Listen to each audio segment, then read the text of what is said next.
Kemarin siang dengan sahabat dunia bursa efek ada pertanyaan yang mengharuskan saya menjawab pertanyaan tersebut dengan jawaban yang cukup panjang karena pertanyaannya nyeleneh. Kayaknya nggak pantas buat saya. Nggak pantas bagaimana? Pertanyaan menghina? Bukan. Dia menyatakan kalau Bosman Sontolo jadi presiden, apa yang dilakukan untuk meningkatkan ekonomi Indonesia. Nah ini kan yang nggak pantas. Masa saya jadi presiden? Lah belusukan nggak bisa, ngevlog nggak bisa, mau jadi presiden ngimpi. Tetapi menjawab bagaimana meningkatkan ekonomi mungkin saya bisa. Yang jelas usaha pemerintah saat ini berat, tergencet perang dagang Amerika dan Cina. Sementara orang seperti saya yang bukan pengamat, saya mendengar bahwa beberapa negara ditarget untuk ditaklukkan, termasuk Indonesia. Sekali lagi, mungkin saya salah dengar, mungkin waktu saya bertemu dengan pejabat negara Kampreto itu saya salah mengartikannya. Kembali ke faktor ekonomi, begini yang saya ceritakan kepada sang penanya tadi. Saya akan mengatakan kepada Timur, kamu mau bangun apa? Pelabuhan? Jalan tol? Memproses hasil tambang? Pokoknya yang returnnya lama dan panjang.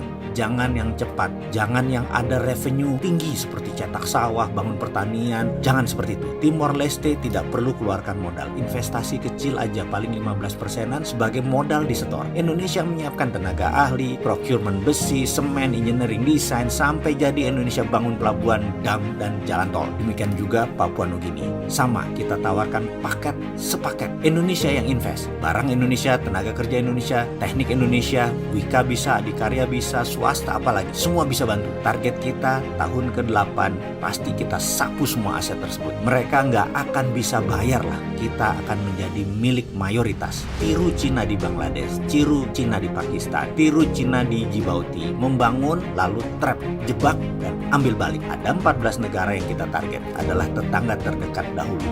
Papua Nugini, Timor Leste, Filipina, Nauru, Fiji, bisa kita lakukan semua. Dari 6-7 negara kita masuk, modal kita pasti kembali cepat. Negara tersebut akan kita trap bunga untuk membayar modal yang kita berikan kepada mereka. Keuntungan terus ditarik ke Indonesia dalam 20 tahun, kalau perlu lama jangka baliknya. Kalau ada gejala akan membaik ekonomi negara tersebut, kita buat gaduh sedikit. Misalnya kita bangun gerakan seperti ada teror, ada konflik horizontal. Urusan beginian intelijen kita pandai infiltrasi ke negara tetangga tersebut. Jangan khawatir, kita pandai. Dan ini harus kita lakukan segera. Inilah strategi bela negara.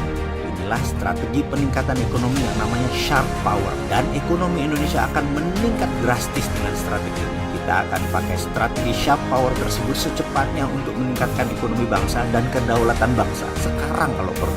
Sebentar, kita saat ini di Indonesia selalu ada gonjang-ganjing ya, selama 3 tahun ini. Kenapa ya? Partai lah ribut, teror lah, rupiah melemah lah, konflik horizontal antara agama. Kenapa ya? Oh iya, kita juga lagi bangun infrastruktur yang kembaliannya jangka panjang dan pakai asing juga ya, kalau nggak salah. Sekali lagi, kalau Indonesia saat ini bagaimana? Demikian pertanyaan dilontarkan ke saya di ujung kalimat yang saya jawab. Oh, kalau yang di Indonesia, saya tidak pelajari yang saat ini. Mudah-mudahan tidak segitu geblek kemakan jebakan debt trap negara lain. Kan pintar semua pejabatnya.